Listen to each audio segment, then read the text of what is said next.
Dear farmers, പുതിയൊരു വീഡിയോയിലേക്ക് എല്ലാവർക്കും സ്വാഗതം. അപ്പോൾ ഡിയർ ഫാമേഴ്സ്, ഞാൻ നിങ്ങളുടെ മുന്നിൽ ഈ ഒരു വീഡിയോ വരാനുള്ള കാരണം വെച്ചാൽ നമ്മൾ ഈ ഒരു പ്രോട്ടീൻ പൗഡർ അത് എന്തിനാണ് കൊടുക്കുന്നത്, അത് കൊടുത്തു കഴിഞ്ഞാൽ എന്താണ് ബെനിഫിറ്റ് എന്ന് വെച്ചാൽ ആൾക്കാർക്ക് ഇപ്പോഴും ചോദിക്കാറുണ്ട്. അപ്പോൾ അവർക്ക് വേണ്ടിയിട്ടാണ് ഈ ഒരു വീഡിയോ വന്നേക്കുന്നത്.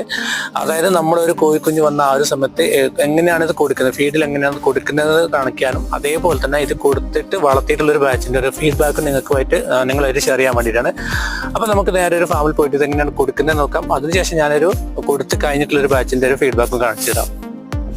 അപ്പോൾ ഫേമസ് നമ്മളിത് പ്രീ സ്റ്റാർട്ടറിലാണ് മിക്സ് ചെയ്യുന്നതെന്ന് പല തവണയായിട്ട് പറഞ്ഞിട്ടുള്ളൊരു കാര്യമാണ്. കാരണം നമുക്കറിയാലോ, പ്രീ സ്റ്റാർട്ടർ സ്റ്റേജിലാണ് ഏറ്റവും കൂടുതൽ പ്രോട്ടീൻ ആവശ്യമായ ഒരു സമയം എന്ന് പറയുന്നത്. അപ്പോൾ കുറച്ച് പ്രീ സ്റ്റാർട്ടർ എടുത്തതിന് ശേഷം നമ്മൾ അതിലേക്ക് ഈ ഒരു പ്രോട്ടീൻ ഇടുന്നു. അതിനുശേഷം അത് നല്ല രീതിയിൽ തന്നെ മിക്സ് ആക്കി എടുക്കുന്നു. അങ്ങനെ മിക്സ് ആക്കി എടുത്ത പ്രീ സ്റ്റാർട്ടർ നമ്മൾ എന്ത് ചെയ്യുന്നു, ഓരോ പാത്രത്തിലും ഒരു ലെയർ എന്ന രീതിയിൽ ഇട്ട് കൊടുക്കുന്നു.